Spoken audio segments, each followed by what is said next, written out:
Thank you, Ms. van der Merwe. Honourable Stock, do you accept the nomination?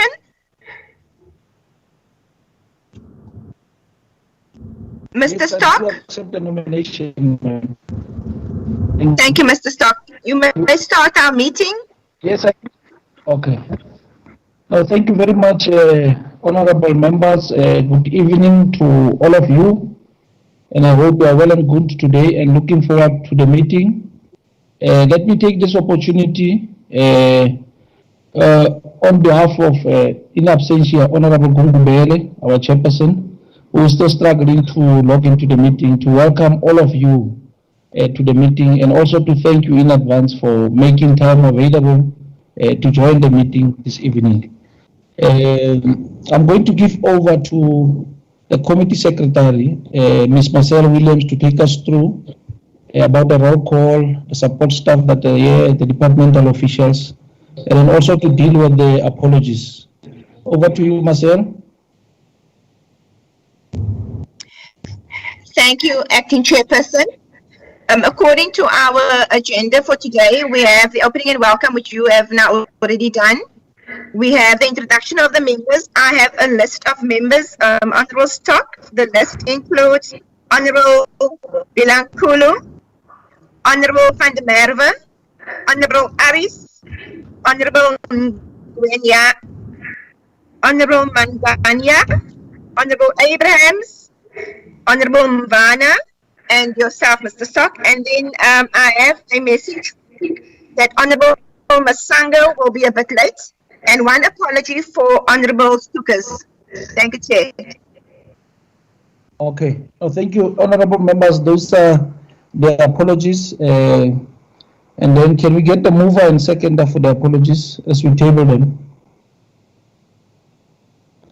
Chairperson, it's Honourable van der Merwe. I move for the adoption, well, to accept the apologies as listed and as tabled.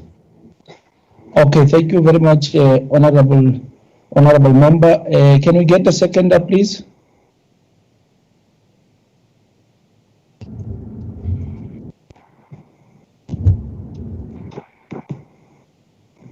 Honourable members.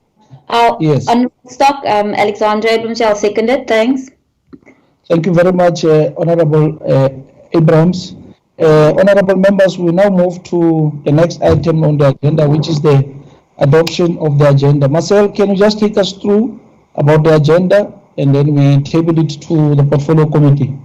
Over to you, Marcel. Thank you, Chairperson. We have a briefing by the Department of Social Development implementing the Gender Based Violence Fermicide Emergency Response Plan. Thereafter, we have an update on the progress made in response to COVID. We have a discussion thereafter, and then responses whereafter we close. Thank you, Chair. Thank you very much for the tabling of the agenda, Marcel. Honourable members, there's the agenda in front of us. Can we get the mover in adoption? A second for the agenda. I move for the adoption. Chair, if I can just make a comment. Okay, is it Honourable Abrams?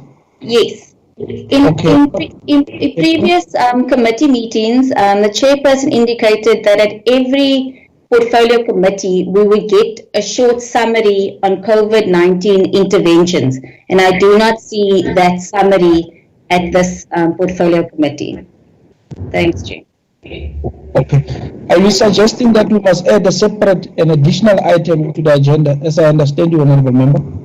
That was the recommendation put forward by the chair at one of our other committees, that at every committee going forward, we will get a synopsis, a summary on the COVID-19 interventions. Okay, can we agree with this one? Maybe there's some. Okay, Honourable Member. Over to you, Honourable Member. Chairperson, I might be mistaken, but there is an item that says update on progress made to respond to COVID-19 pandemic issues. Yes. I assume that the updates will come in that slot. So I think we are covered, and therefore I think we should move for the adoption of the agenda as is. The item on the short summary is listed there, Chairperson. Okay. Thank you very much, Honorable van der Merwe, for that clarity.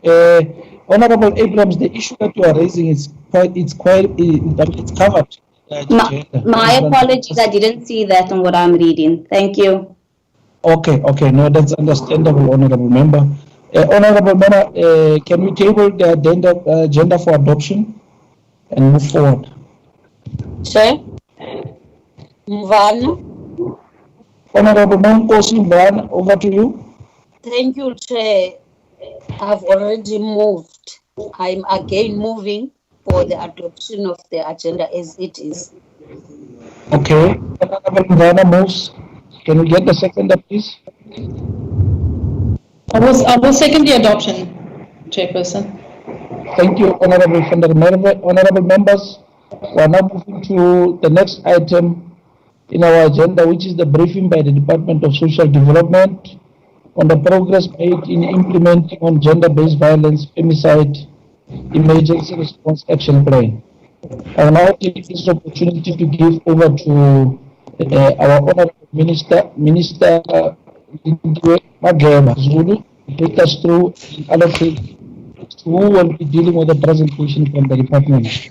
Over to you, Honorable Minister.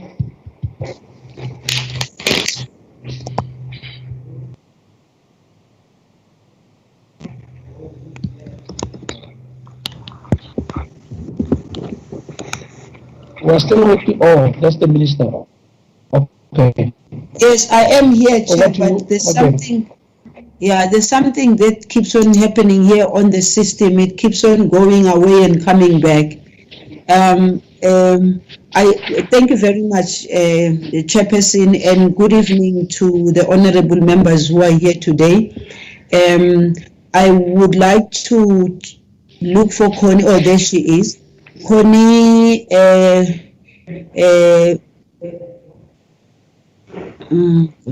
Connie is going to make the presentation. Can I also just say that the acting DG is trying to connect. He's having a problem. I was talking to him just a few minutes ago. He was supposed to speak first, but let me allow Connie to make the presentation, please, through you, Chair. Okay. Over to you, Connie. Is Connie there? I can see you.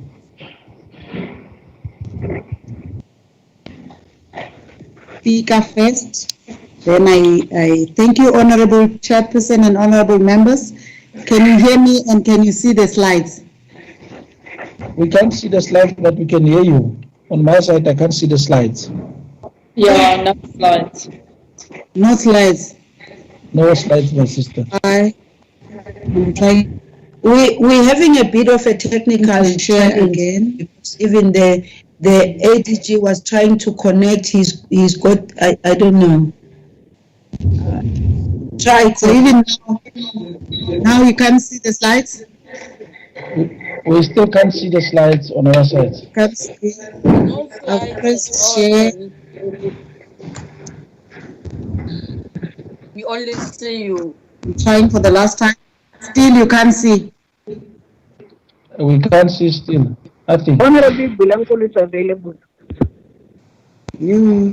How do I do this? I try to share, it doesn't want to share. Connie, Minister, Acting Chair. Honorable Bilankulu. Honorable Bilankulu. Can you Acting please? Chair. Yes. Over to you, Honorable Bilankulu. Acting Chair. Honorable Bilankulu, we can hear you. how do I connect?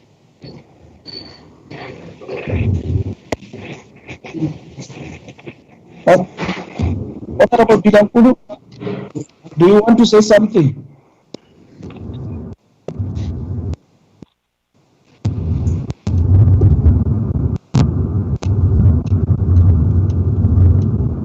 It's okay.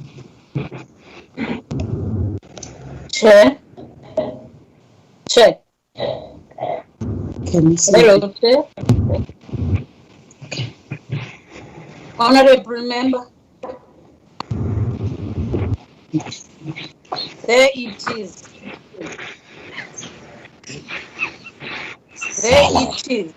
Yes, we can see it now, Honourable. Yes. Sasiyayibona Manqumalo, ungaqhubeka.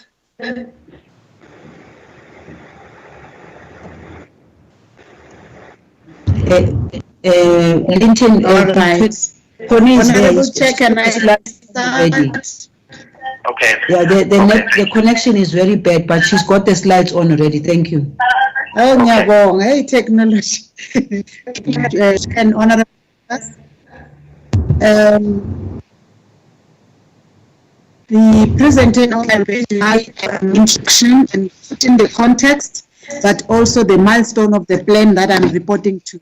So the presentation is basically limited to the emergency plan as per request from the portfolio committee. So I'll be reporting on the targets that were set for the emergency plan, and also the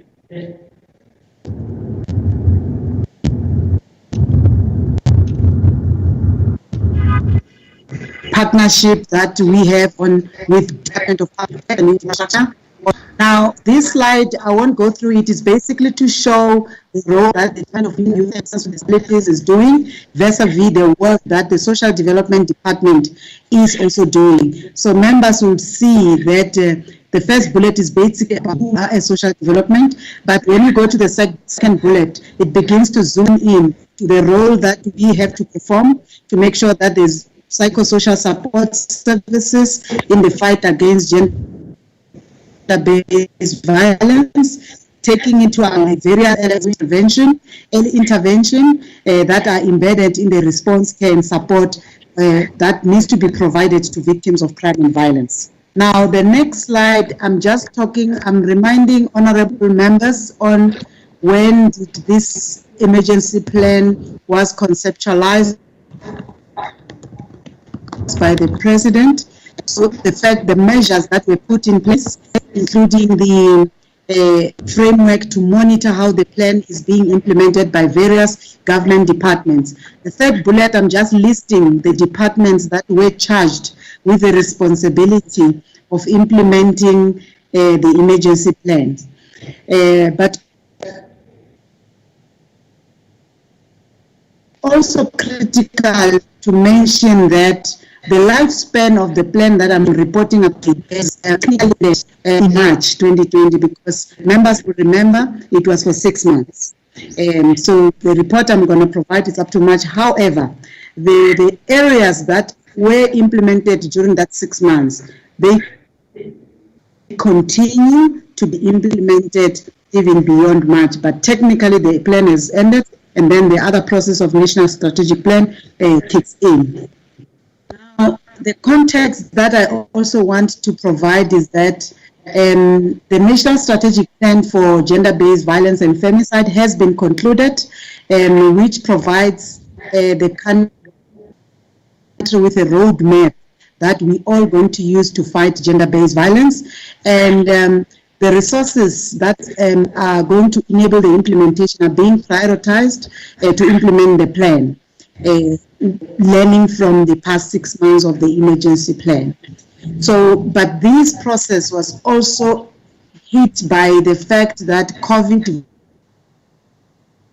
visited us and is still with us. So we have to see the new normal as to how we continue implementing the National Strategic Plan, moving from the emergency plan, because now we're moving to the National Strategic Plan, which is a 5-year plan, to be able to deal with gender-based violence. Now, I also, in terms of context, put some tipping points that we base our program. This is one slide that I also presented in one of the portfolio committee meetings. So I'm repeating it just to show members that this remains the basis on how we come up with programs to ensure that we use the risks to drive the change that we want to see. I won't repeat and go into details with it. However, this has given birth to the next slide now in terms of list of some of the programs we are doing as a. This is also a famous slide where I've listed the various programs, and look at the circles. That circle is basically your ecological model, because we believe that you have to start at an individual level that is influenced by the interpersonal relationships that the person is having, and also the society or the community in which the person is living in terms of gender-based violence. So hence you'll see that circle that is beginning to show how the programs are implemented across the levels in terms of ecological model. So these are some of the programs that I also spoke to last time. They are not conclusive. The slide could not take more than what I've indicated, but these are some of the programs that I've indicated.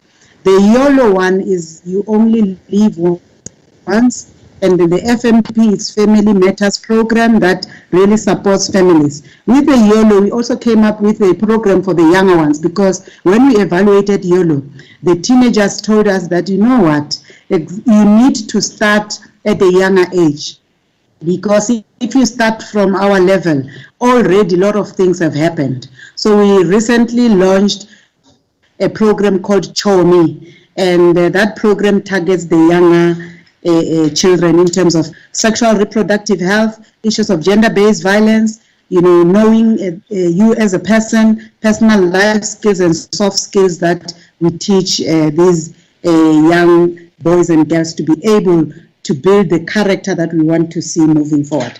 As a way of example, I won't go into details with all those other programs which I did last time, but I can engage with honorable members if they so wish. Then the next slide is basically now zooming into the plan itself, just to show what are the key areas that we were supposed to deliver as social development, of course in some areas working with other departments. Access to justice for victims and survivors. These are copied as they are in the plan itself. Also change norms and behavior through high-level prevention efforts.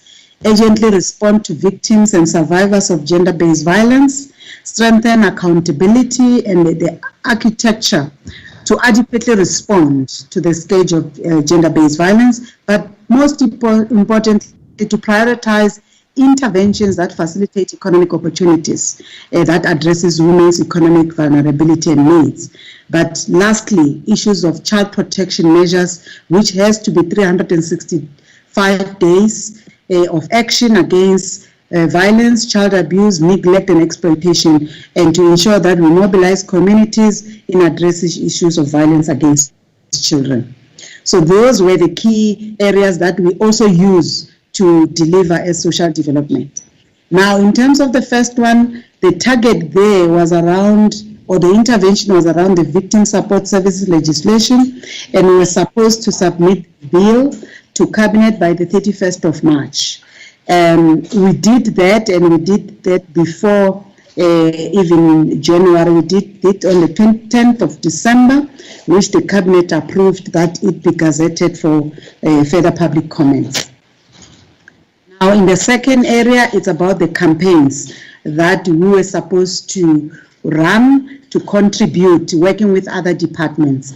So there were 3 campaigns that we were supposed to do in the higher education institutions, targeting the campuses during the 16 days campaign. So we did achieve that, and we reached 20,000 students between November 2019 and March 2020. And we have got a list of all the institutions that we have gone to reach that number. If they are required, we will be able to submit to the committee members also. But also the 365 days child protection campaign, we initiated that in 4 provinces, which is Gauteng, KZN, Western Cape and Northern Cape. We are still continuing with other provinces. With the new normal, we have re-looked at how best we can still continue it even during COVID, because this campaign was interrupted also in March. Now, the next area that we expected to deliver on was the workshops with traditional leaders on child abuse, neglect, and exploitation. We did that training with religious leaders in identifying and reporting and referring cases, because we believe they can play a very critical role. But we also train change agents in 4 provinces, 150 of them, to be able to play that role of working with children in wards, which we have targeted during the implementation of 365 days.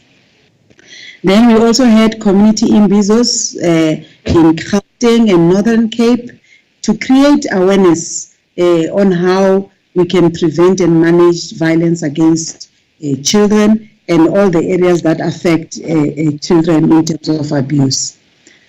Now, the other area that we were tasked to deliver on was the funding guidelines, because there's an outcry out there to say the funding guidelines for NGOs are not really user-friendly. So there were guidelines that we finalized and are available to support the NGOs providing the services in the GBV sector. And these guidelines are also used, were shared with NDA as they will continue to fund NGOs using CARA Fund.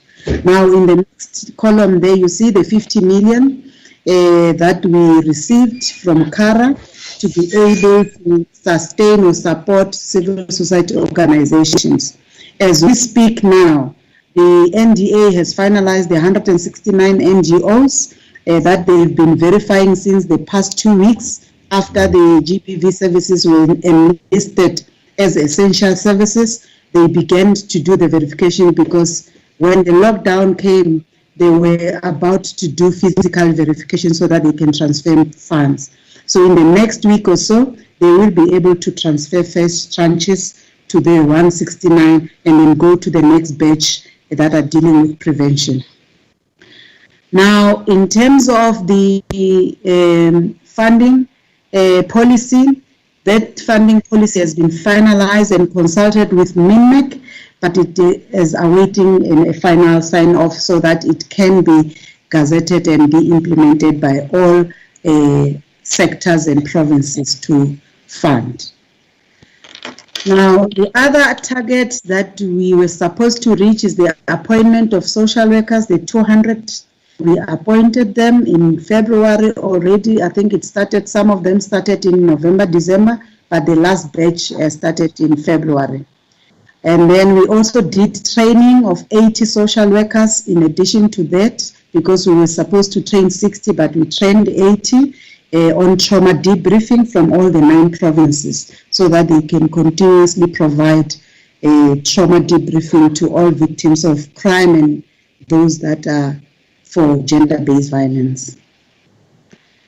There was also a target. You'll see, honorable members, that somehow it looks like there's a reputation. It's how the plan is crafted. So I made it a point that I don't leave any target. And the 200 that we appointed were also supposed to be trained. So we did train them before they started working, because it was very important, because these are social workers who were not doing any work, who were staying at home. So we had to ensure that they are trained, especially on debriefing, just to refresh their skills, and also on psychosocial support that they were expected to provide. Also, there was an expectation from the plan, from the presidency, that we need to ensure that the 200 is not only just on contract, but they must be permanently employed. So I'm happy to indicate that 200 social workers posts will be made permanent. Already adverts were out before lockdown, and now the shortlisting and the appointments are continuing in provinces now to make sure that currently what we have done is to just extend their contracts as it were. Now, also there was an indicator that expected the department to ensure that there's at least 3 LGBTIQ plus and persons with disabilities friendly shelters in 3 provinces with high prevalence of GBV.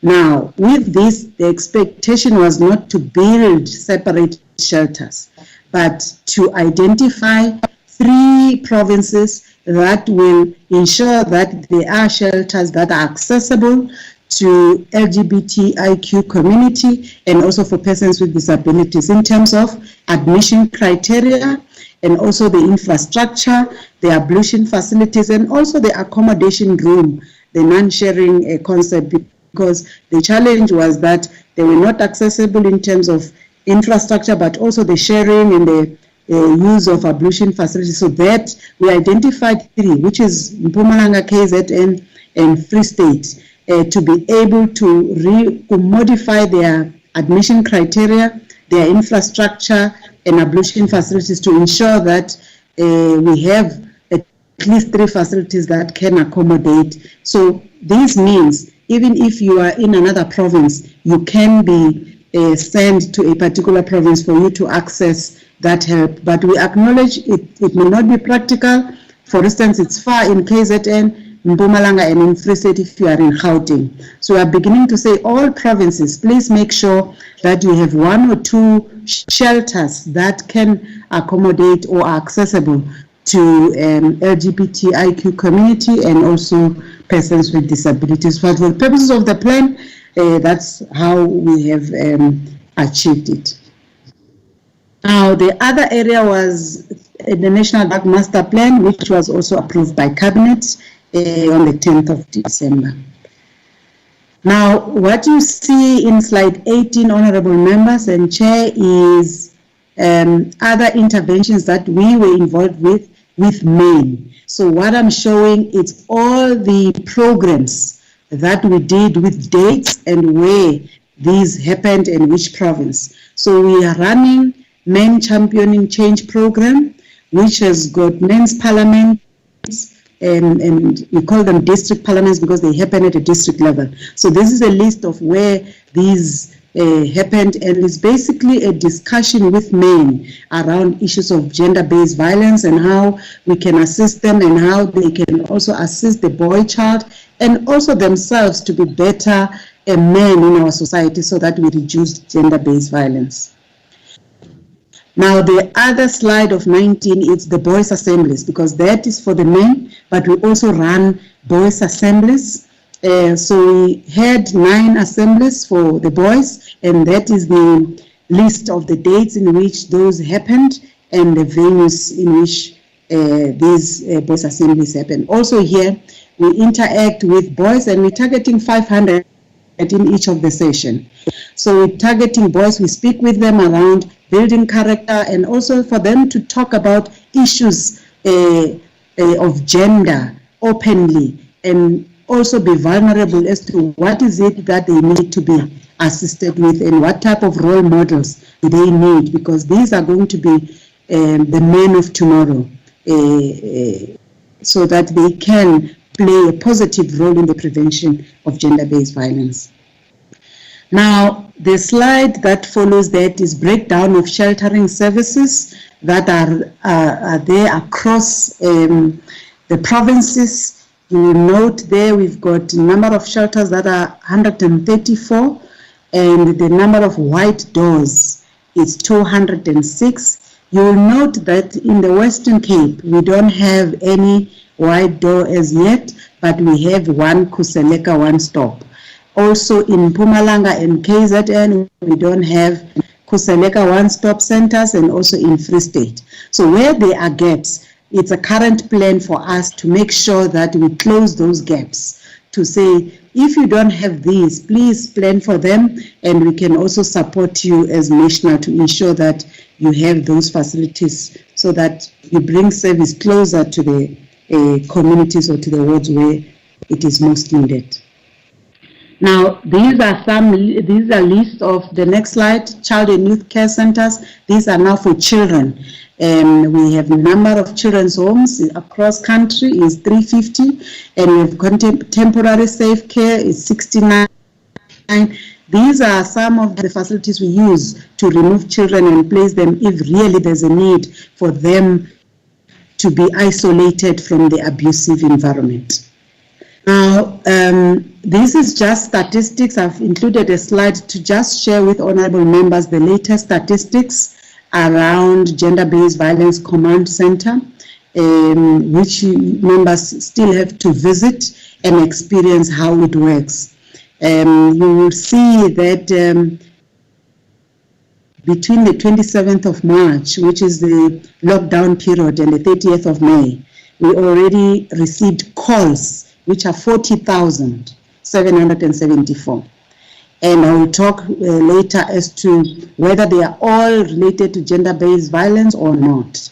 And you will see we've tried to break down to say the SMSs we received and the USSD, the please call me, that we also received and managed to call back to the clients. But interestingly, when you look at March, it's only up to the 26th, it's 4,900. Can you hear me? Can I continue? All right, thank you. Sorry, Courtney. Can somebody, Marcel, can you please mute the mic of Honorable Gungubele, please? I see now he's in the meeting. Please mute him. Yes, I'm here. Okay. Proceed. Okay, proceed, Connie. Thank you, Honorable Chair. And then to just explain the figures of the previous slide, I was just saying the figures show the general increment of calls due to various reasons. One of the reasons is that members maybe shall have seen this number is consistently being advertised now to the public, but also the service that is provided, the trauma counseling and the psychosocial support in relation to COVID-19, it makes people to really use the number more than before. And also they're seeking more information and advice on social relief of distress. And the numbers are not necessarily saying the GBV related matters are not 40,000. So the numbers are broken down into various categories that I will show now. In terms of GBV, you'll see that it's only 1,407, but the non-GBV one is 4,037, and the ones that we have referred for further intervention is 233. And this is I'm talking about the between 27 and 30. You'll see that I spoke about 40,000, but when you look at the real calls that were dealt with, for GBV, it's 1.4. The non-GBV, it's 4,000, over 4,000, and then the referred 233. So now the other thousands, most of them, they were prank calls. Some of them, they could not be completed. It's tickets that were just dropped along the way. So the remaining ones are the ones that are in this slide. Now I'm coming to the partnership that we have. These are the last slides we have with GPWI. In December already, the Public Works, as part of their response to the emergency response plan, they contacted the interim steering committee and with the support of social development to identify buildings, existing buildings, that could be handed over for utilization either as Kuseleka one-stop centers or as wide door safe spaces in the identified 6 provinces that I mentioned before, where there were dashes. And so that was done, and we got a list from Public Works where we visited some of the provinces to identify this building and do assessment with engineers from Public Works. So the next slide that I will show after this one will show how the progress was in terms of the readiness of those buildings. So those visits were interrupted also by the lockdown. However, the ones that were finalized were in Divergas, Mountain View, Salvakop, and Waterkloof Ridge. And these we are saying we're gonna use them in Gauteng, and one of the most ready one is Salvacop, which we want to move the Gender Based Violence Command Center to, because where they are now, we are renting the space. So if we go to this building, it will be a government building. Now, I think this is the repetition. I'll just go to the list itself. Honorable members, if you look at that list, so basically it's about 2 provinces, is Western Cape and also Gauteng. So there are buildings that are already ready to be used in Gauteng and also some in the Western Cape province. But because COVID interrupted, there were renovations that were not yet completed, because when the assessment is done, it is identified whether it is readily available for use or for consumption, or in line with the program that we want to run. Because yes, you can get a building, it's something else to run a program immediately, but you need to make sure that you tweak certain things to be in compliance with what you want to do. So those renovations that are still outstanding are going to be finalized, especially in the 5 areas of the Western Cape, so that they can be handed over. Having said that, there's also some buildings that Public Works must still do and assess in other provinces. These are the ones that visitation and assessment was done. So I just want to conclude by saying we will continue to make sure that those buildings are used, because there's much need in the community. So provinces have already been handed over these buildings so that they begin to use them for the purposes of ensuring that there's sheltering for victims of gender-based violence. Thank you, Honorable Chairperson. Thank you very much for the presentation. Honorable members, I think it's important for me to indicate the chair of the meeting, the chair of the portfolio committee, Honorable Gungubele, has joined the meeting. Now, in terms of procedure, I'm supposed to hand back to him and so that he can continue with the meeting. Honorable Gungubele, welcome to the meeting. Just to give you a brief update, we have just dealt now with item 1 on the agenda, which is the briefing by the department on the implementation of the GBV emergency plan. So we're supposed to move on to the next item on the agenda. So, Honorable, I'm handing over to Honorable Gungubele to take us through. Over to you, Honorable Gungubele. Thank you. Hey, good evening, honorable members. Good evening, Chair. Good evening, Chair. Yes, we can hear you. Yes, good evening, Chair. Thank you very much, man. Oh, Lord, Chairperson. I had a bad evening for the first time since the ritual began. So now you know how I felt when I wasn't able to answer the questions in Parliament.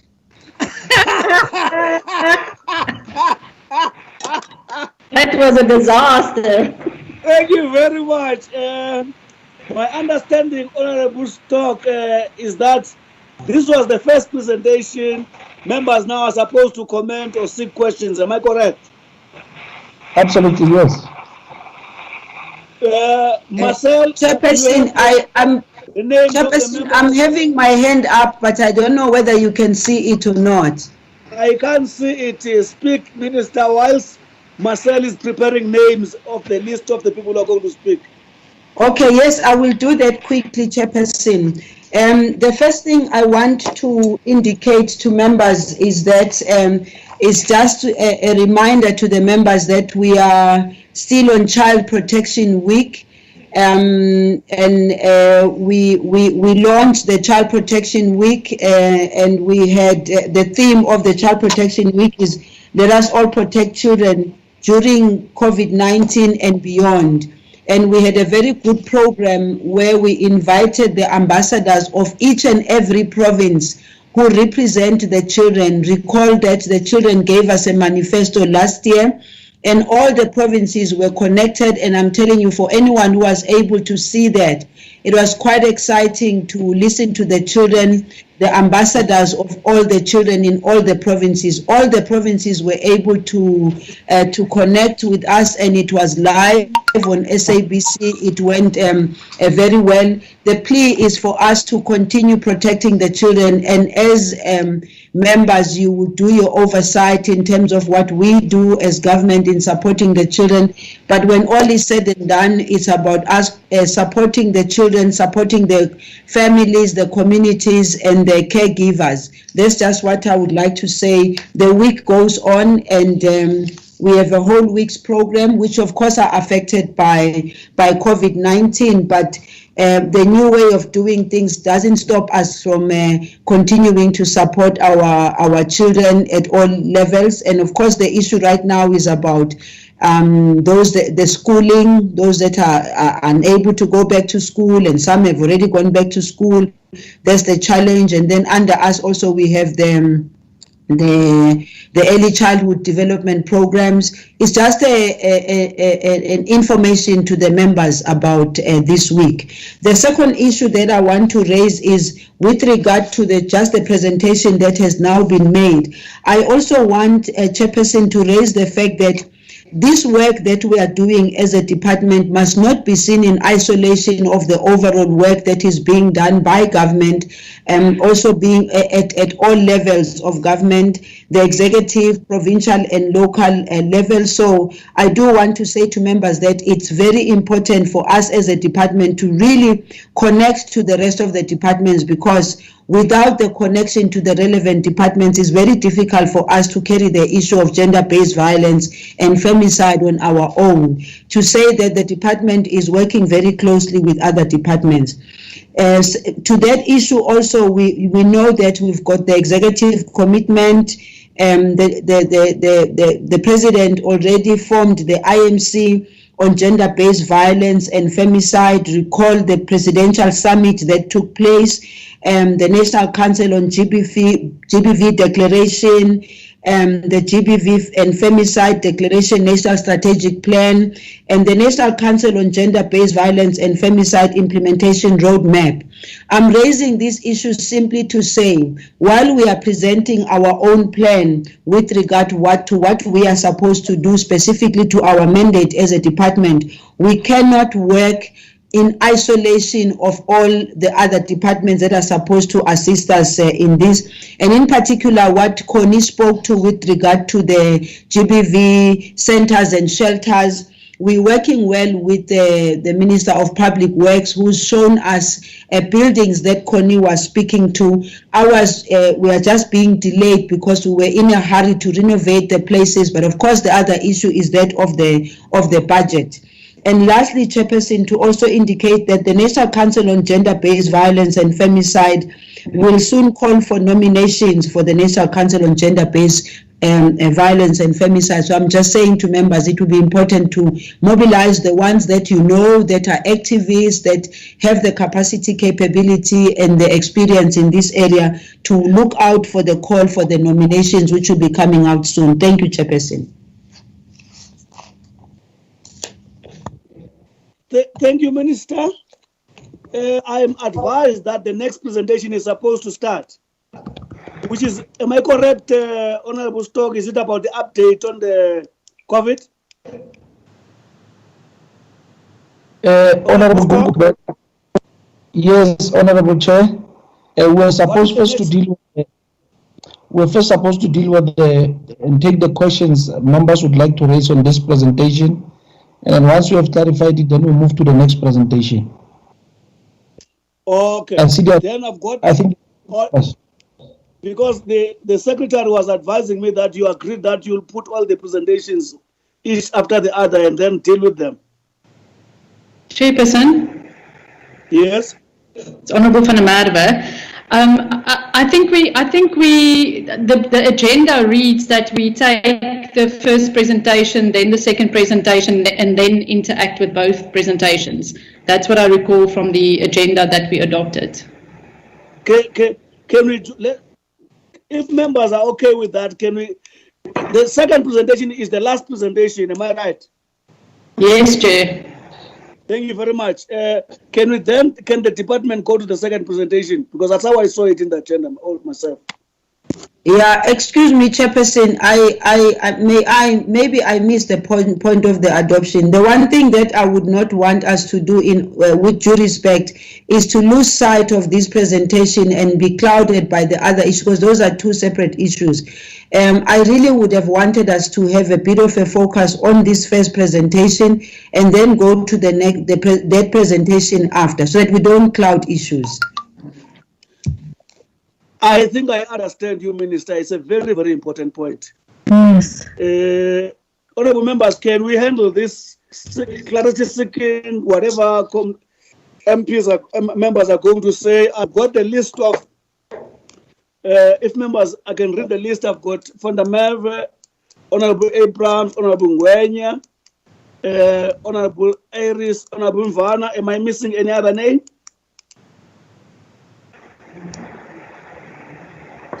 That is it, Chairperson. Thank you. That is all.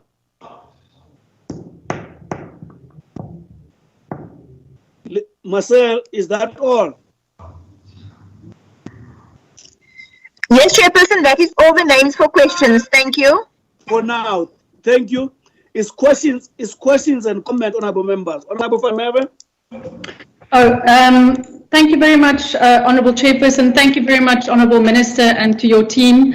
I think we do really value this opportunity to interact with your team on this very important presentation. I would also, as I've shared with you before, I think the work that you have done so far with the Department of Public Works has been very commendable. So let me get straight into some of my questions. On slide 12, we speak about the 50 million rand budget that was made available as part of the emergency response plan to NGOs. But I recall initially 200 million was budgeted or mentioned. So what happened to the other 150 million rand, if I recall correctly?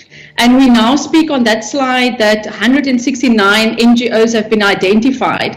But does this mean that we haven't transferred any money to NGOs as yet? Because there's a mention that due to the COVID-19 lockdown, verification of these NGOs could not be done. But then, for example, the question arises, what about shelters that were open during this period and would have needed some assistance? Why could they not have been verified during this time? On the issue of your command center, your gender-based violence call center, it has come to light that the gender-based violence call center doesn't have effective referral pathways in place in all provinces. And I would like to know how this will be addressed. Again, the issue of the data in the presentation, we have highlighted this before.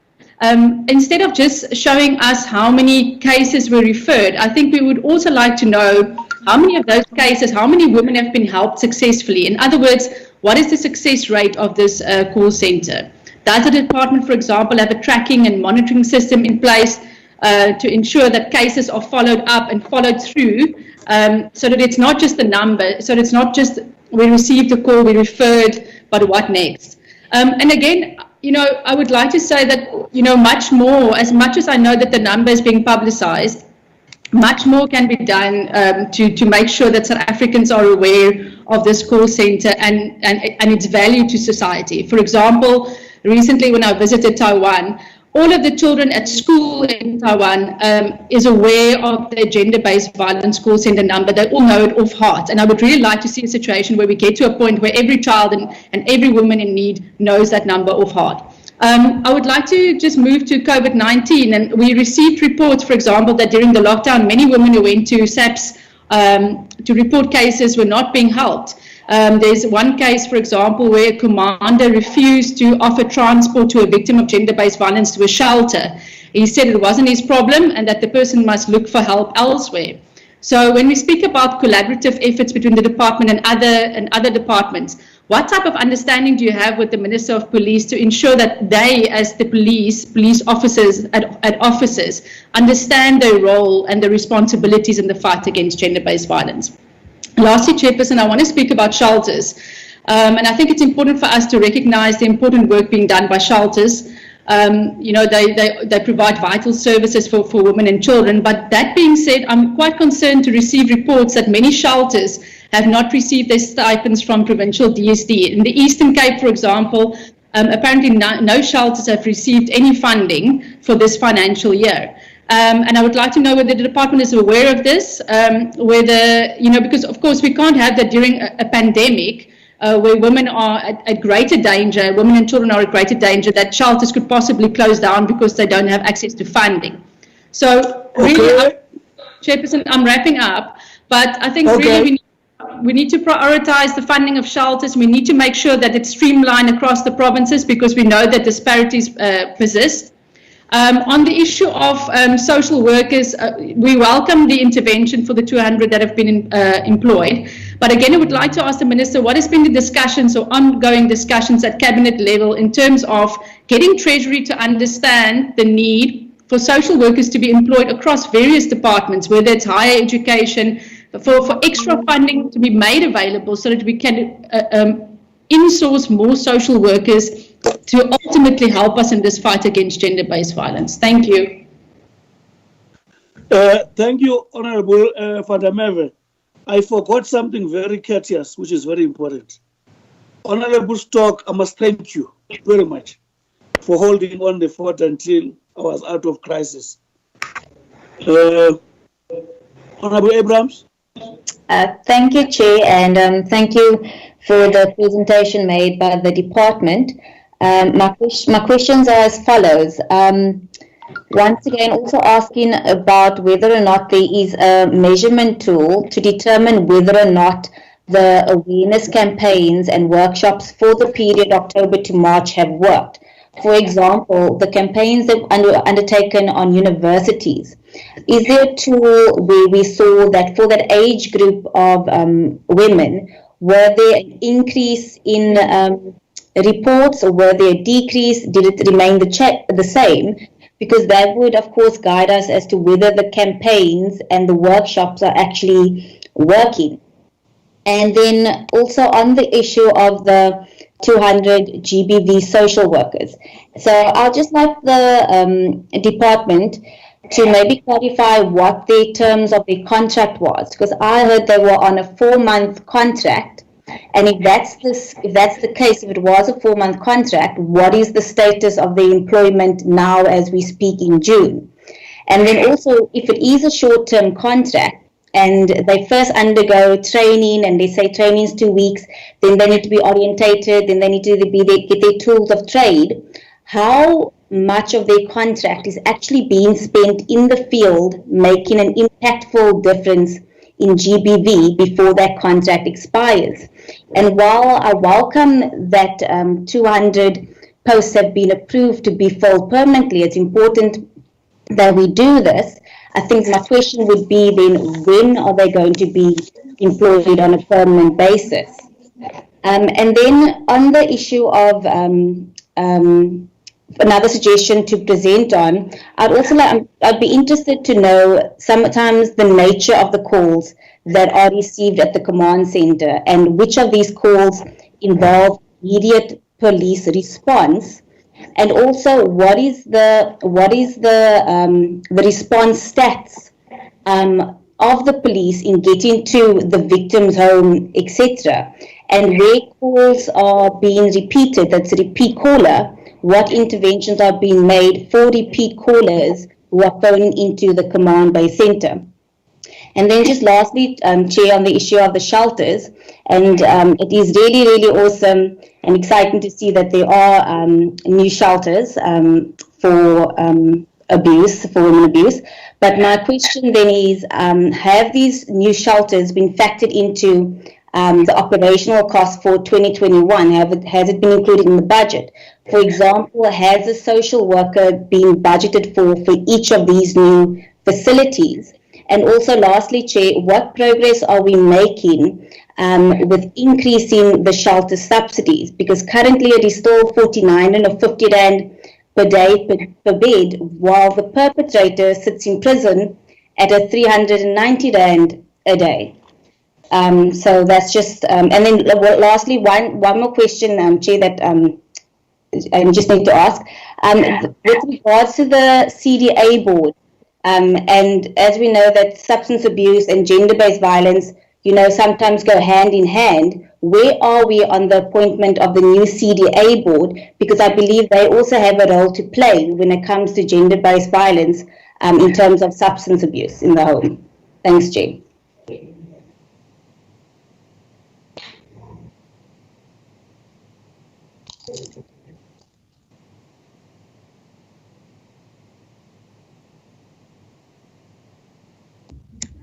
We can't hear you, Chair.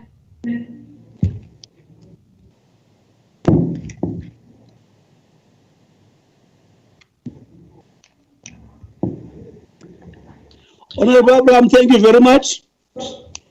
Honorable Aris. It's Ngwenya. Oh, Ngwenya, sorry. It's not my day. Ngos, Chairman, and thank you for the opportunity. And thank you very much for the presentation. Firstly, I would also like to, and thank you, Chair, for allowing us to really ask our questions as much as possible in this matter, because we do need this time. I would also firstly like to ask my question based on slide 7 on the CBC programs, the ones on the individual level, the Zazi and the YOLO and them, especially the ones for young women around the ages of 15 to 24. I just want to know in detail what really takes place in these programs and how many young women actually take part in these programs, and what are the outcomes for these women. How have these programs changed their lives at that age? And also would also like to find out about the men championing programs, because I feel it's a very, very good thing, and it's commendable that we have men that are willing to take part and challenge other men in terms of gender-based violence and child abuse. Now, I want to understand that since that there has been the men's parliament, the district parliament, I see, and they have been taking place for quite some time since last year. What is the process of ensuring that the community at large knows about these district parliaments? Because I, for one, did not know about them. And where are these men coming from? Who are these men? And how have they been taken into being part of the district men's parliament? Because I think we would like to have more men involved in this and more men taking part in these kind of things. So I think it will be very much recommendable to the department that when such events take place, including the boys' assemblies, when such events take place, can it be known to the communities? It must be known to as much people as possible, that even if we are not taking place in this program physically, but they are able to listen or to watch and to know what is happening and learn from these programs as well.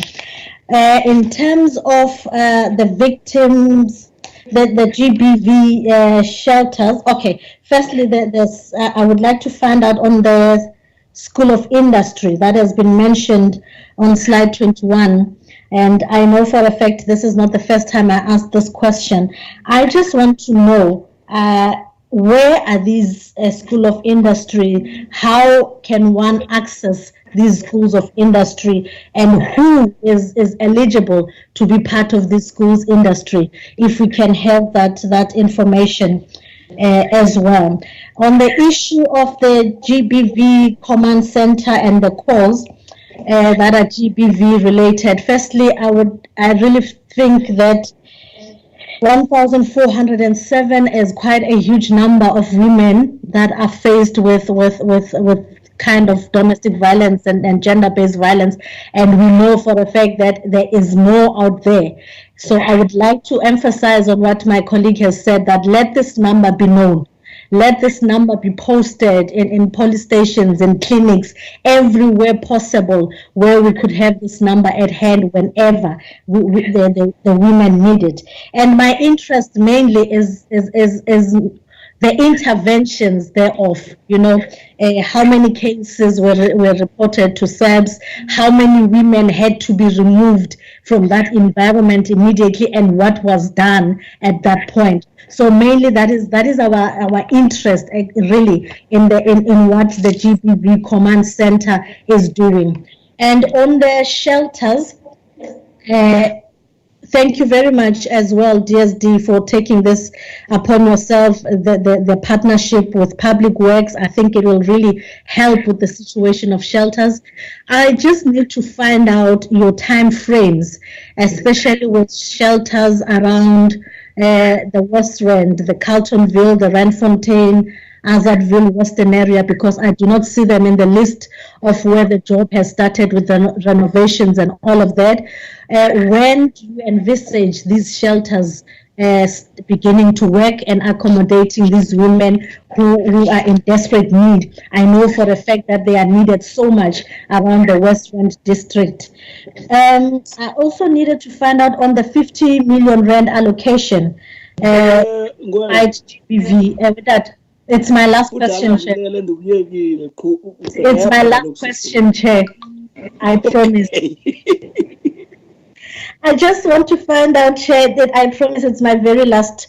In the issue of okay, let me skip it then, because I think Honorable Van der Merwe has made justice to that. Can I ask on the social workers now? I just want to know that the 200 social workers that were trained, how many per province out of the 200 social workers? How many are placed per province, and where are they operating from exactly? And is there any number of disabled social workers out of the 200 that we can get of who have been taken as the 200? I think others, then I will do them in writing. Well done, Honorable Aris. Thank you, Chair. Thank you. I think most of my questions have been covered. It is just one observation that I would like to make. I just want to find out, I have noted on that slide 18 of the Men's Parliament, there was in a number of provinces this intervention was done. However, I have noted that specifically the Western Cape, I don't see that there was any of that interventions in the Western Cape. Bear in mind that the Western Cape are very much known for drugs, gangsterism, GBV, and etc. So I just want to know, why is it that they are, because I have noted that it is only 7 provinces that that intervention was made, and why is it that other provinces was, that intervention was not made in other provinces.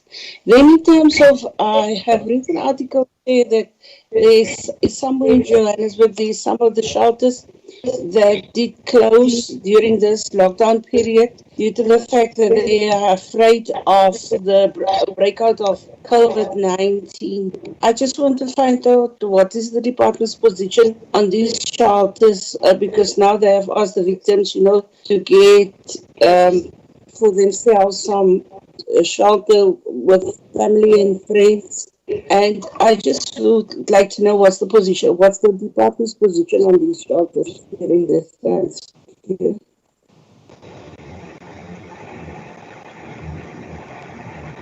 Thank you, Honorable Aris. If everyone can follow you, we can be superstars. Honorable Vana? Thanks, all be a disaster. Thanks. The first thing I would like to say is to Hello? The first thing yes, that I would like to say is to commend the 200 social workers that are going to be permanent instead of on contractual basis. So there is this thing, that I think social development needs to do, the partnering with justice and also with SAPS, that is the Minister of Police. Because if you go around, out of all what they have done, which is wonderful, the white door houses, the Tutuzela centers, all these NGOs that they have established. Nationally, they are doing very well, I can say so. But provincial, I don't think they are doing as we are expecting them to do. Can they strengthen the provinces, trying to show them that it is very critical for these institutions that have been built? At the end of the day, they are not white elephants. Because what is going to happen, as we want the numbers right now, we know that November is just next door.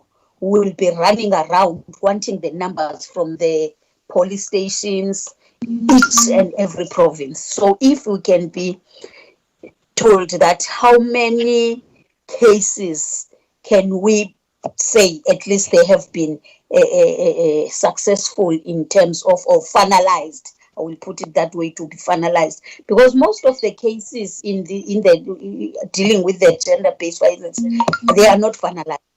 And what we have said, we said it's better for the police stations to have people that are trained, especially females. It's not easy for a person who's abused in a domestic violence to explain to another female or male to tell him about what has happened to her. So we requested that long before, but I know for a fact that it's not their on their jurisdiction. But if they can partner with the Minister of SAPS, because in most of the police stations, they complain about the shortage of police that are trained to deal with these cases, the one of the gender-based violence. The last one, we once requested that at least each police station must have someone trained in a sign language and also in trained for people that are able, or that have a difficulty to hear or deaf, I will say so. But that hasn't happened. People that are unable to express themselves are struggling and suffering. Also, there's this thing of kids. You know, I haven't managed to attend a case where kids are abused and are able to put the statement. What I always hear is that all the cases, most of them, the ones that are for the kids, because kids are unable to explain for themselves. If they can train, even if they have social workers who sometimes go to those cases and work hand in glove with justice, so that abantwana bethu bangabi abused ngolu hlobo bangakwazi uexpressa, and the last day umuntu ukhutshiwe ejele because there is no evidence. Thanks, Chair. Mama Nganye, we are getting troubled by time. Mama Nganye.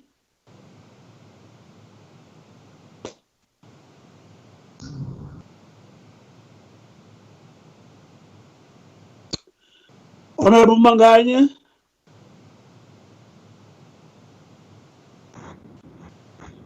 Hello, Chair. Yes, I can hear you. Thank you very much, Chairperson. I think Honorable Mvana have said a lot that I wanted to say, but I wanted to commend the department about the shelter. And then what I would like to see is that the shelters, we must make sure that it reach also the rural area. I'm from the rural area.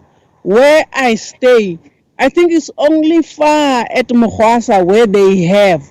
But all these NGOs that used to have those shelter, they have run short of money. Now they are no longer able to can run their shelter. So I was thinking maybe the department to investigate through the social worker to see how many are there in each and every province. I'm relating this because this month around my area, there are 9 partners that have killed each other. So it means if we've got those 2 to Zella, if I felt enough is enough, I will run to those 2 to Zella to get help. I think the ideas of those 2 to Zella to be revived, the others that they were there before. I think this will assist a lot. Thank you very much.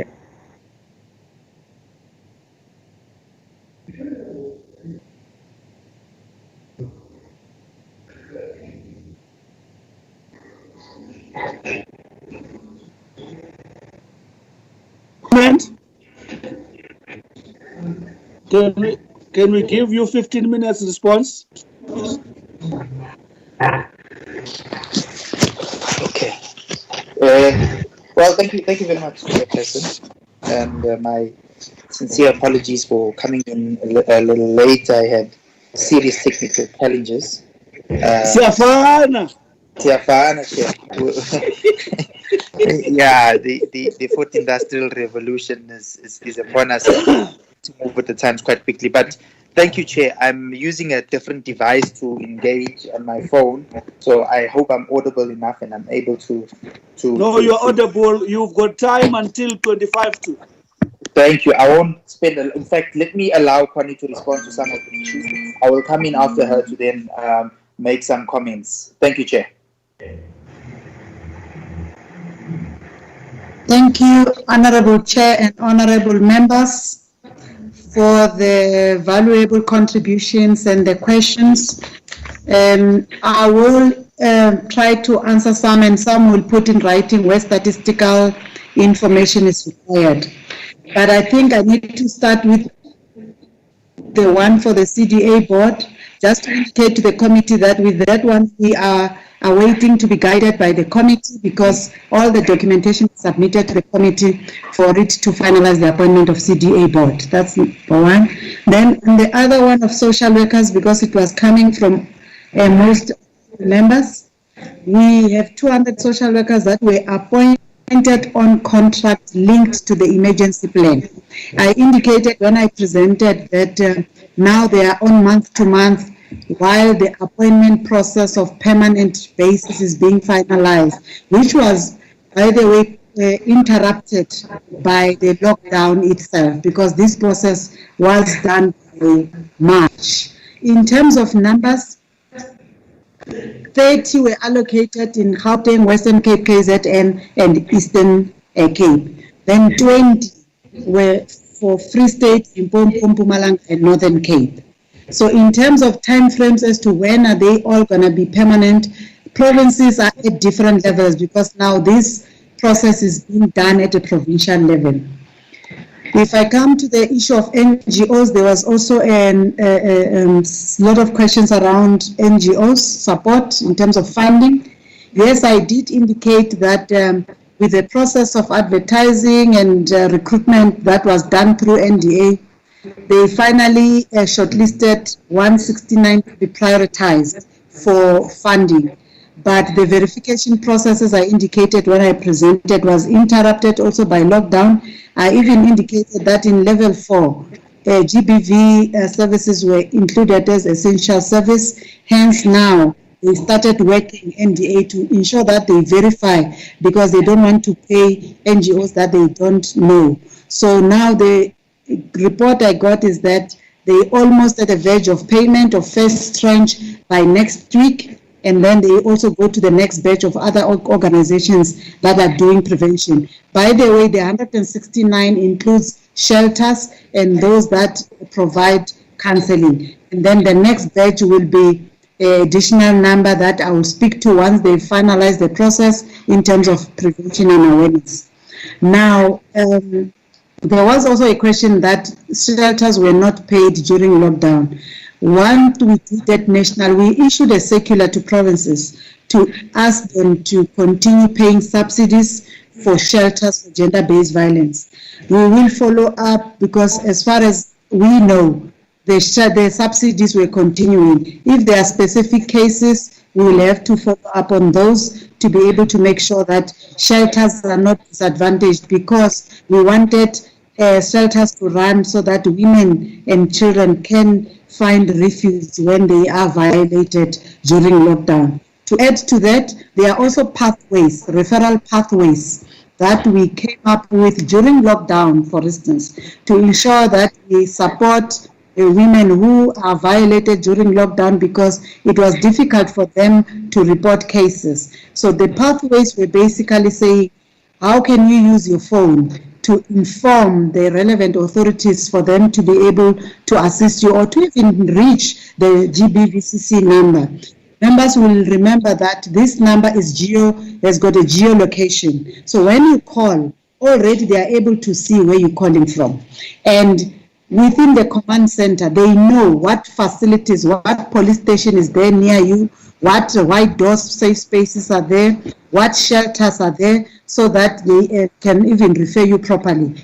Where they realize that when you speak, you are in such a danger, there's a linkage with 10111 around Gauteng, where they can link you with 10111 so that police can intervene. But as members said, this is an area that needs to be strengthened with the police, because not all provinces are linked with 10111 as I speak, but Gauteng for sure, they are linked in terms of 10111.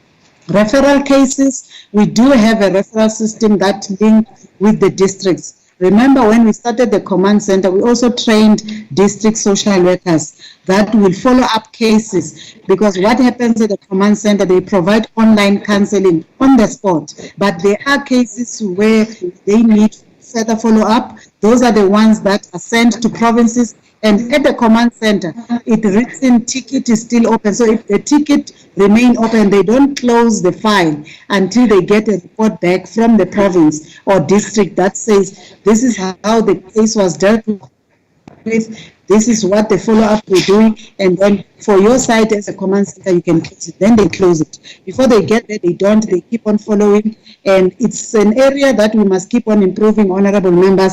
It is not as perfect as we want it to be. There's still some gaps in some of the districts.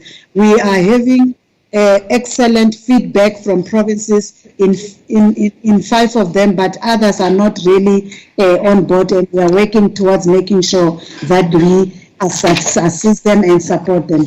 The others were comments. I'm not sure if I left. There was one final one on the budget that there was 200 million. There was no 200 million. It was only 200 social workers. There was 100 and I can't remember the exact figure, million, but it was not 200, which was for tools of trade for these 200 social workers, and also appointment of the 200 social workers, and also funding of the civil society organizations. We can provide proof on that. It was not 200 million that was reprioritized. I think I can stop there, and I will provide a written response on the MNE and the impact of the men championing change and the boys' assemblies. I think that needs a written response that I will provide within a week, Honorable Chairperson. Thank you.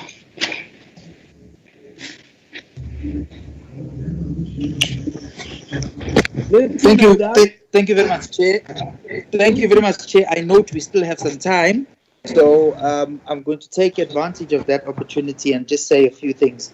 Maybe firstly to highlight that an issue that really didn't come up much in the discussion was around the fact that we're actually strengthening our preventative programs as it relates to GBV to also include programs related to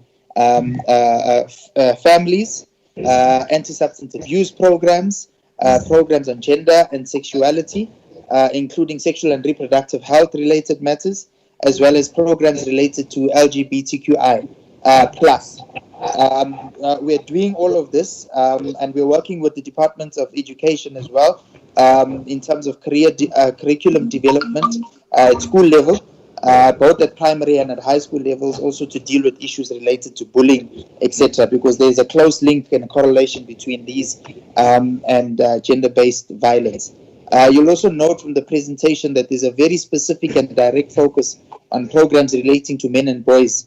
There's a lot of focus out there with regards to programs relating to largely for women and the girl child.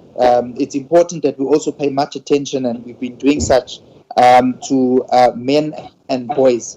And then I also thought that it's important that we highlight that we are in the process of upscaling our communication as it relates to the programs that we presented this evening.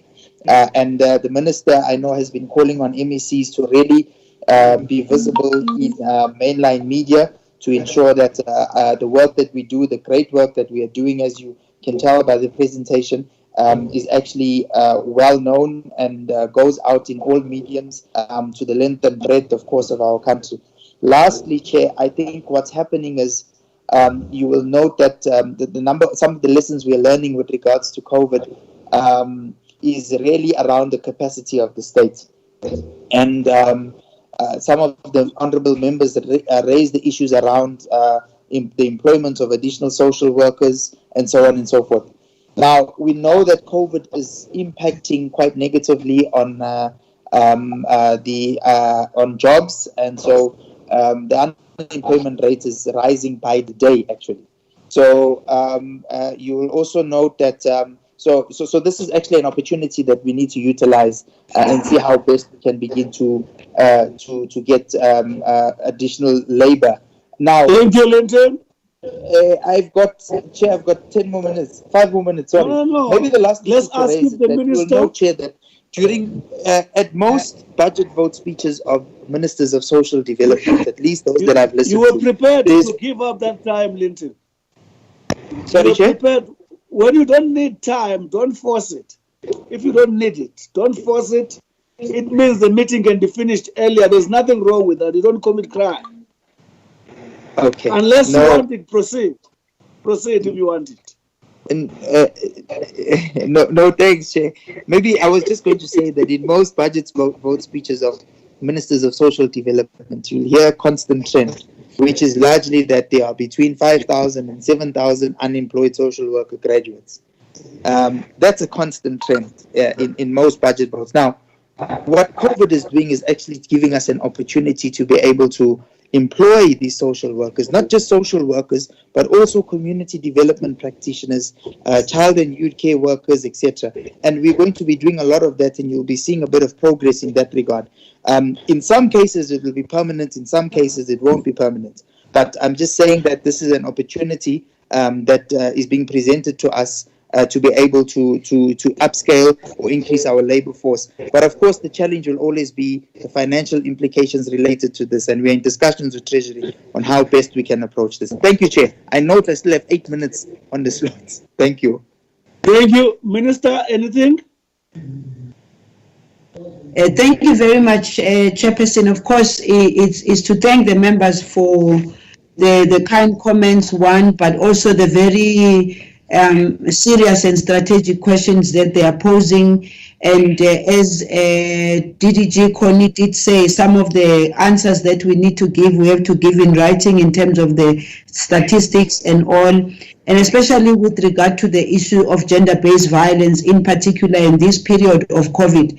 One of the things that I have said we should do, both the Command Council as well as the National Net Joints, when we do the evaluation of threat analysis and other things, I have insisted that including into the discussion about red hotspots, in particular for our services and that particular of gender-based violence and other issues, it's something that we need to report on all the time, but it's not about reporting, it's about what we're going to do about it. There was that question particularly about the issue of the budget for the new centers that have been handed over to us by the Department of Public Works. Yes, we struggle in relation to budget in general, but I think that we do have an opportunity to also to go out there and have conversations with other people that are willing to support and assist us in this, because it's always a question of also partnering. This whole issue of gender-based violence, I keep insisting it's something that we need to collectively deal with at all levels of society. The issue of social workers in particular, I think that our responsibility of engaging with Treasury, the fact that we've gotten to where we are now is a step in the right direction, but it's not adequate, it's not enough in my view, because I believe that in order for us to deal with the societal ills, which includes gender-based violence, we need to have much more the numbers of social workers, so that social workers can be able to tell us street by street, community by community, what is it that we need to do. We need to have them on the streets.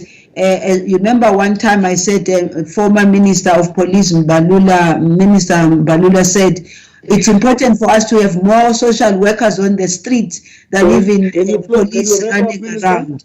So I think that what we have said we will send as answers, we will send in writing. Thank you, Chair. Thank you, Minister. I hope the next presentation should not take more than 5 minutes. Am I right, Minister? You're spot on. Yeah. Thank you, Chair. I'll ask the ADG and the CEO. I think. Oh yeah, the CEO is here. I'd rather I ask the CEO to go directly to it. Thank you very much, Chair. Thank you very much, honourable members. I will take indeed 5 minutes. The first slide is a slide that we presented in the past, just highlighting that we paid 12 million beneficiaries, which is the number that we're paying for this cycle, and the beneficiaries are 12.2 million, whilst the amount of money we're paying is 20 billion, which is an increase from the previous amounts that we used to pay by another 5 billion. Can you go to the next slide, Tabani? Tabani, can you go to the next slide? Why the number for May and for June is different is that for May, as the honourable members may remember, is that for May, in terms of the child support grants, we actually paid 300 rands a child. Yet from June, we actually start paying the caregiver rather than per child. That's why there's a decrease from 9.4 billion to 9.2 billion. The amount then changes from 20.3 billion to 20 billion overall. Thank you very much. Next slide, Taban. This I thought was important just to highlight, which is a slide that we had indicated before, that having cleaned up all our database, which had come from 13 million applications that we had for the COVID SRD, we ultimately ended up with 6.4 million applications. And as we went through the validation in terms of cleaning up the database to make sure that there's no double dipping, we ended up having to exclude from the initial process 2.4 million people. Later on, after having sent the database to SARS, excluded yet another 667 people. So in terms of the approved validation that we completed. We are meeting, unfortunately, back. Okay. Minister, can you please mute? In a meeting, man. Please mute, Minister. Thank you, Minister. So the ultimate number that we have is 3.1 million people. That is prior to getting the numbers that have taped down that are beginning to come. So of that 3.1 million, the 1.6 million are the numbers that we had last week, with us having taken the 666 through the banking process, and a number of them we've already paid, which we paid through last week, and the others are going through validation. Can you go through to the next slide, Taban?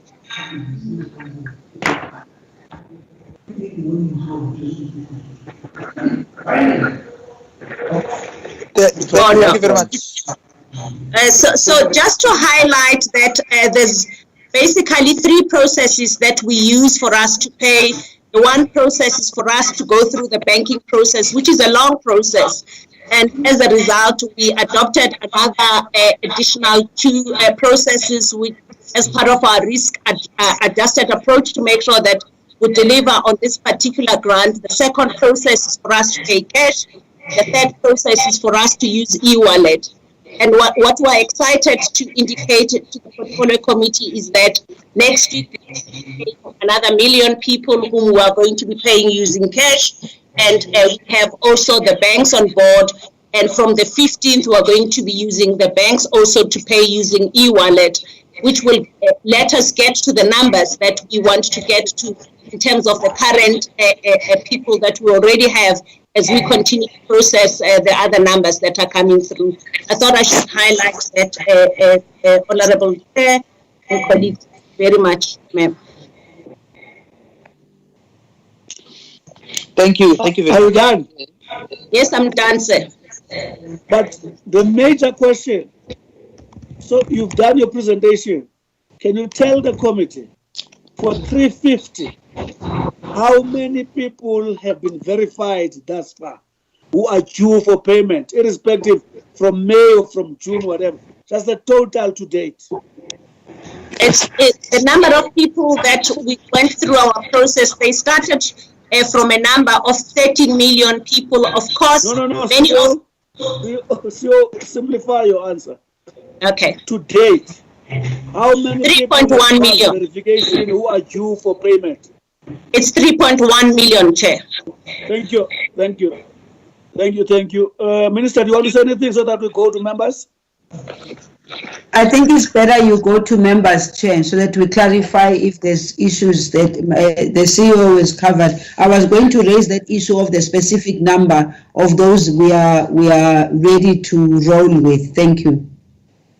Thank you, Honorable Minister. I have not been given a list of people who are going to speak here.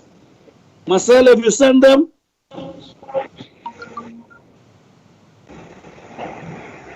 Honorable Fondamev and Honorable Abrams, in that sequence, can we do not more than 3 minutes? No, I'm going to be very quick. If you don't mind, yes. Honorable Fondamev. I'm going to shock you. I'm going to be very quick, Chairperson, so it's fine. I wanted to say thank you to the Minister and to the CEO again. I just quickly wanted to ask the 3.1 million, anticipated time frames by which we would have paid all 3.1 million. I understand that there's processes, banking processes, cash sends.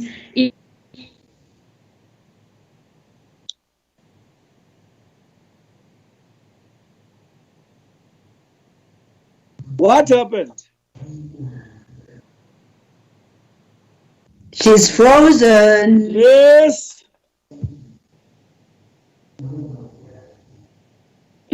Honorable Abraham, can you take the podium at the moment? Okay, thank you, Chair, and thank you for the presentation. Chair, I've just got two COVID-related queries. So the first one, Chair, I mean, COVID-19 and the lockdown and everything has been declared a humanitarian crisis, and human beings globally are affected. But now we have a situation where we have undocumented foreign nationals, and then you, me, and everybody else.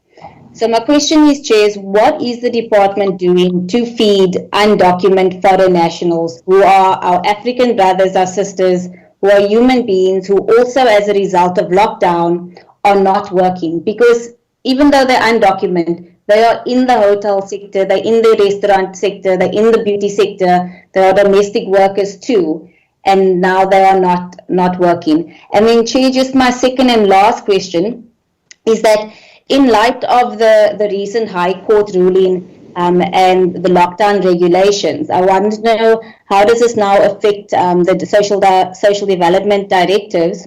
And also, in light of that, I want to ask the Minister if she will reconsider her decision to allow the privately owned registered ECDs who are COVID-19 ready to open, if she will reconsider that, and if not, to please explain in detail why, with reasons why not. Thanks, Chair. Honorable, just a second. Honorable Abrams, whilst one appreciate your concern for justice, do you accept that people who are not registered are illegally in South Africa? I acknowledge that they are illegal. That's why I didn't use the word. I used undocumented. No, I wanted you to know that. I do acknowledge that, but I also acknowledge that. I appreciate your concern is human. There's no debate about it. But I thought it is important that human concern should also take this one into account. Honorable Mvana? Chairperson, I'm back. All right, wrap up, Honorable Van der Merwe. Yeah, sorry about that. I don't know what happened. Sorry, Honourable Minister and Chairperson. We're not going to blame you for those things. Proceed. Okay, yes. Sorry, I'm sorry. I hope my questions have not been asked, but I wanted to just quickly ask the time frames and for how long it will take for us to be able to pay all 3.1 million for them to be able to receive their first payments. I would like to know what, and this is for the department and for SASSA, but how much have we budgeted, or has the department budgeted for the rollout of this new grant? I wanted to ask in terms of personal protective equipment at SASSA offices. I've received reports that many offices don't have PPEs, gloves, sanitizers, masks, and screens to be able to protect both people visiting the offices, but also the officials. So can we get an update on that?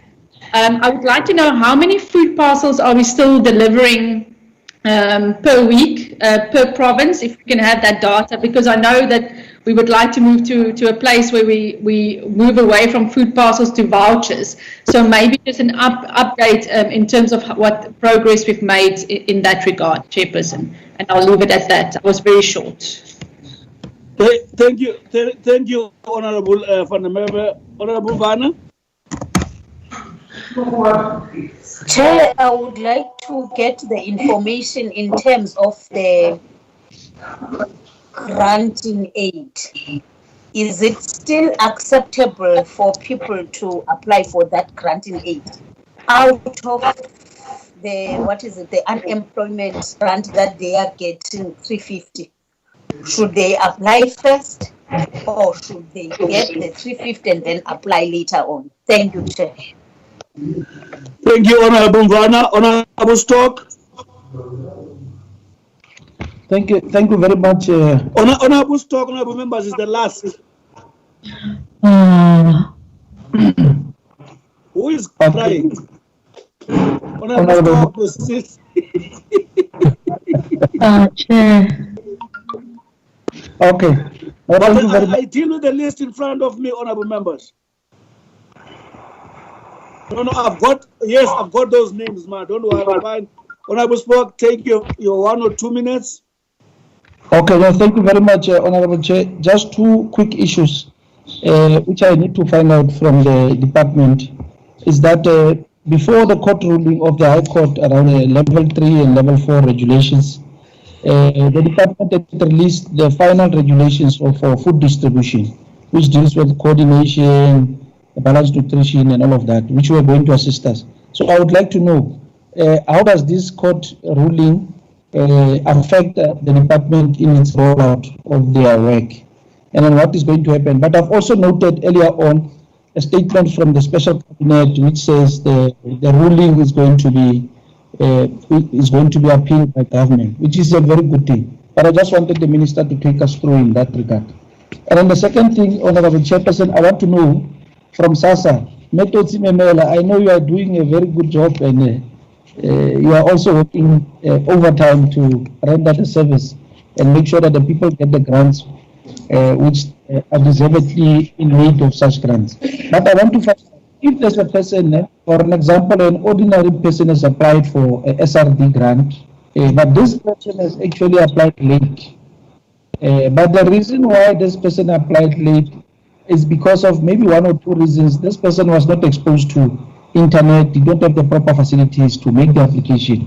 Now, after a month, this person gets access to such facilities, submit the application, and then the application has been approved. What is going to happen to the month that has passed?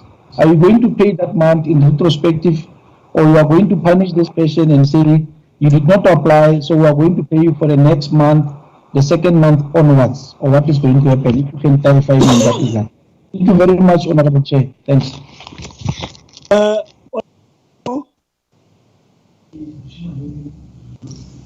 Thank you, Chair. Thank you, Chair.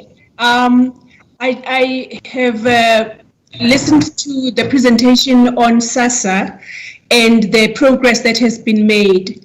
My only request and plea, as I did at the last meeting, is that the stages of the application seem to be so complicated for various people. Be please communicated to the people that are applying. If I can, within the time I have, to just give an example, people know that they must check the status of their applications. And then it just says pending. People don't know what that means to them. It doesn't say whether nobody know yet whether they are approved or not. I am pleading for communication in this regard, because the time that it has taken seems like there's nothing that is being done, when obviously the CEO has just presented and shows that there are many stages that this application. I would like to ask, share just some communication, please. And if that communication can be shared with the portfolio committee members so that we can share as widely as possible. Thank you.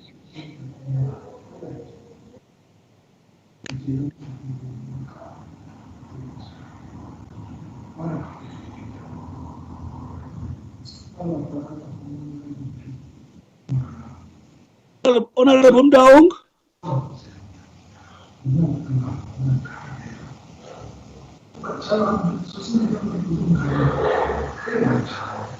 Going. Chair. Going, Honorable Ngwenya. Chair. Oh, you are there. Come in. Chair. Honorable Mdaung, take the stage. I've got one question. Chair. I want to know. I want to know about the process of the verification of the applicants of 350. How long does it take? And also, I'm not sure because I have joined late. I want to ask the department, how do they conduct the referrals and also counseling? Thank you, Chair. Thank you, Honorable Ngwenya. Ngos, Chair, just one question, two. I just want to find out if if the staff in SASSA offices are back, all of them yet. And the second question would be, which areas or provinces have gone into giving food vouchers altogether and had stopped giving food parcels? Thank you, Chair. Honorable Aris.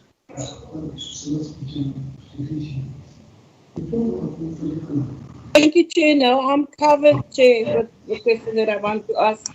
That was on the staff of the SASSA offices, and I want to know how, if there is staff members or of SASSA that was tested positive, how was that situation? Is that officer still rendering service to our people, or what is the situation there? If there's SASSA staff members that is tested positive for COVID-19. Thank you, Honorable Aris. I give the department 7 minutes to respond.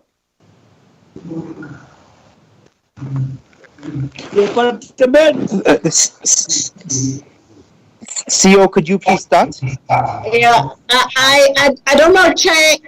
Thank you very much, Chair. Minister, I wanted to just get clarity in terms of, I suppose we'll deal with the issue of the budget together, but we have a current allocated budget that we are working on. The minister is engaging with other stakeholders as we actually find the numbers, because initially we didn't know what numbers we actually will have going forward. The current budget that we have is 3.4 billion, with the minister, after having us having understood as to what numbers do we have, will engage with the other stakeholders to see as to what needs to be done. So that's on the issue of the budget. On the issue of the process that we're going to use and how long it's going to take for us to begin to put the people on the system, is that what we've recognized is that going through the banking process takes quite a long time. But what needs to be understood is that initially we had to set up the systems that didn't exist. So that's what took the first 2 to 3 weeks. That's why it's easier for now to start paying. And because we're using different processes to pay, the banking process is what we have currently for the 1.6 million people, and we're going to use cash, and we're going to also use e-wallet. On the e-wallet and cash send and all the other processes for the different banks, the banks were only able to start helping us with the payment only from the 15th, which therefore means that the e-money side will only start on the 15th. And we will, for the future, look at how do we actually implement the vouchers. So that is what we will continue to explore after we've started with this payment. So Honorable Lizelle, what we're hoping to do is to make sure that by end of June we would have paid the bulk of the people that we currently have that would have come in May, depending on what other people actually come in the future. We don't know what numbers will come in future. But what we've noted is the numbers have actually come down. I think Diane can talk to what are we receiving on a daily basis, like first week we were receiving millions of applications per week. So they are coming down.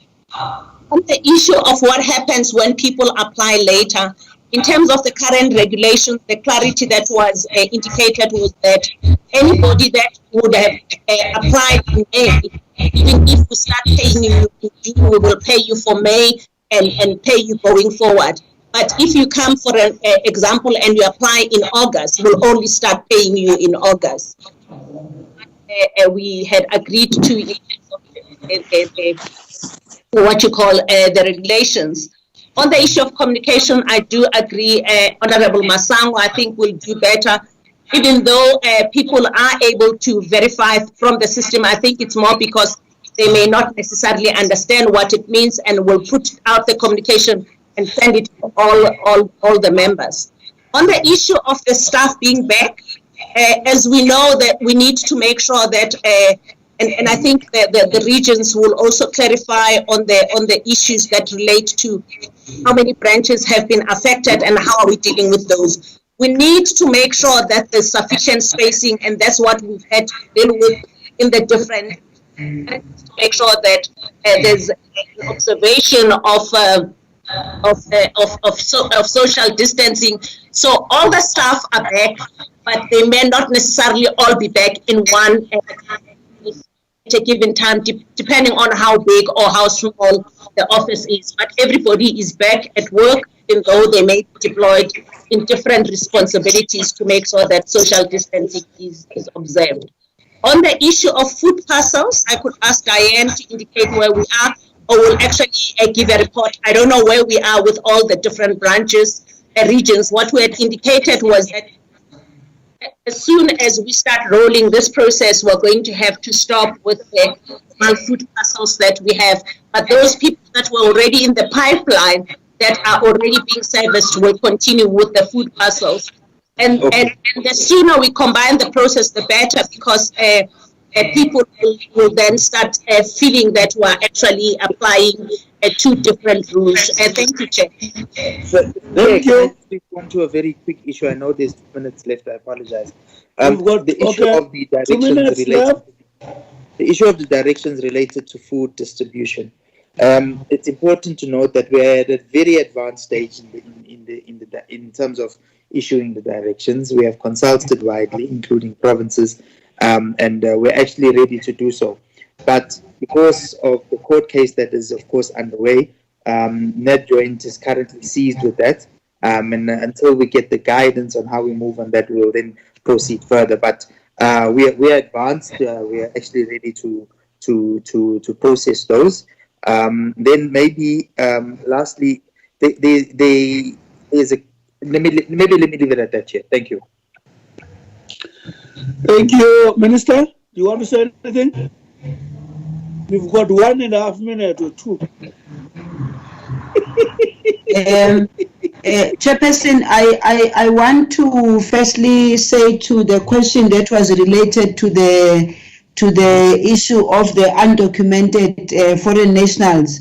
We must make it as a statement, Chairperson, that anyone who is in South Africa in relation to going hungry and anyone falling under the cracks is of importance for us to appreciate that we'll do everything we can to help people who are in need of food. We are not the only department that has to deal with this. We have to engage and see how best we can be able to support, as Member Abraham says, you know, our brothers and sisters from the African continent and from wherever they come from. It's important for us to appreciate that we'll do everything we can to make sure that people just don't go hungry, and we do absolutely nothing about it.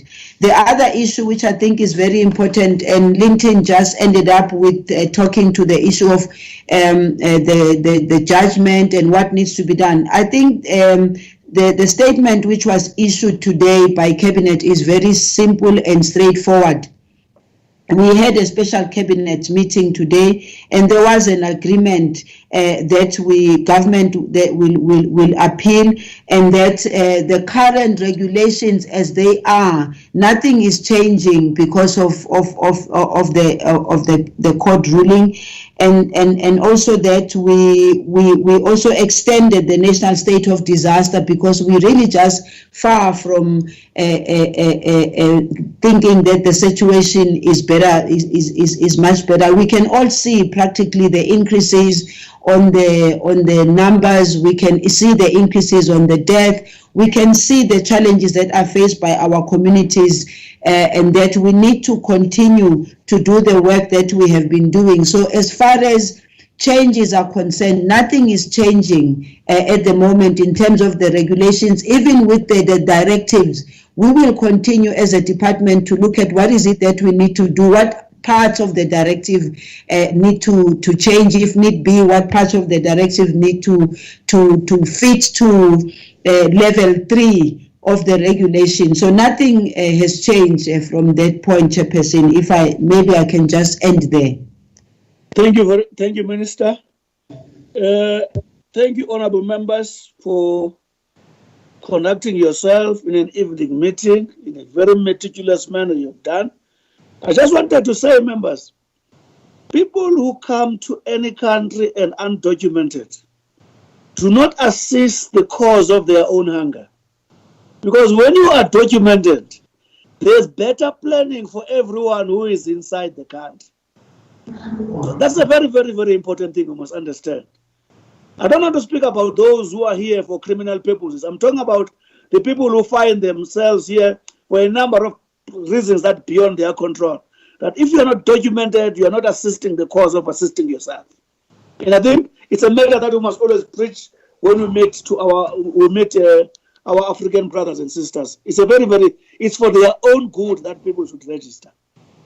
And I must appreciate the presentation, Minister, with your team and everyone else, and myself and Linton, who came very late, and Kenai with the power assisting me to clear the meeting. Unless, Marcel, is there anything that I'm leaving out? Chair, no, you've covered all of it. Thank you. Chairperson, you've covered everything.